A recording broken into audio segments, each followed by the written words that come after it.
shall now make a statement in my capacity as the representative of the United States. This morning, the Security Council addresses the use of chemical weapons for the first of 2 times today. As we have previously, the United States expresses its unequivocal condemnation of the use of chemical weapons in Salisbury or anywhere else. We stand firm in defense of the international norm against the use of these horrific weapons, and we stand firm with the British people. It's easy to express outrage, of course. We do it every day in this chamber. What is difficult is finding solutions. And today, our British friends and colleagues are providing us with a master class on how to stop the spread of chemical weapons. They are creating accountability for those who use chemical agents and providing vital support for the international norm against the use of these deadly illegal weapons. The British government is pursuing accountability for this attack in the only way accountability can truly be accomplished, in accordance with the rule of law. British investigators have conducted a full and fair investigation of what has been determined to be the attempted killing of Sergei and Yulia Skripal and Detective Nick Bailey. The investigators have linked these crimes with the chemical agent that poisoned Charlie Raleigh and killed Dawn Sturgis. Prime Minister May went into great detail about each step of this investigation. Hundreds of detectives have analyzed thousands of hours of CCTV footage and thousands of documents. Some things we knew already. British investigators had already concluded Russia was responsible for the exposure of hundreds of people to a deadly agent on the streets of Salisbury. Now, thanks to the careful, methodical work of the British authorities, no one should have any doubt. It is actually amazing to see the clarity and the undeniability of the results. The British government has identified 2 Russian nationals as responsible for the use of the Novichok nerve agent on British soil and the attempted murder of a British citizen and his daughter.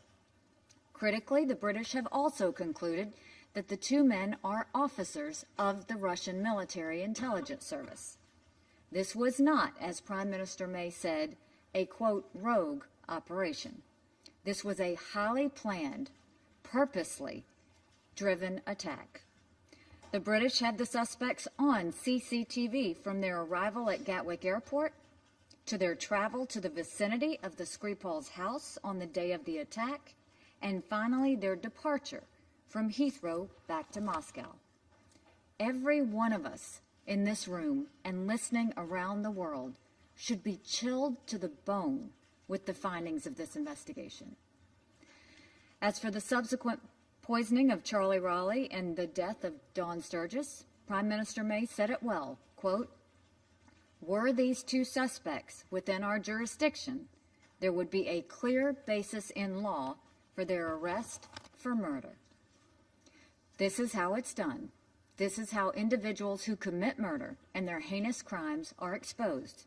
This is how nations that defy the international norms that keep us all safe are held to account. This is how the memories of those injured and killed and the service of the first responders who cared for them are honored. It now falls on us to do our part. Rather than accept responsibility for its actions, the Russian government has offered only denials and counter-accusations, anything to deflect attention and distract from its guilt. The Russian denials have followed a familiar script, from Crimea to MH17 to the Donbass to the killing of Litvinenko. The list goes on, and the song is always the same. Russia is somehow never behind these incidents. But no one's buying it. The most recent British action ensures that Russia doesn't get away with this brazen attack. In direct response to Russia's use of chemical weapons in the Salisbury incident, the United States has announced additional sanctions against Russia. And together with our NATO allies and other partners, 153 Russian officials were expelled around the world in response to the attack on the Skripals on UK soil. While this incident was in Salisbury, who is to say it couldn't have happened in Paris or Amsterdam or Addis? But we must now help our British friends find the 2 Russian suspects they have identified and bring them to face justice in the United Kingdom. Better yet, why doesn't the Russian government turn these 2 murderers over to British authorities? We must fight and win the broader battle against impunity for chemical weapons use.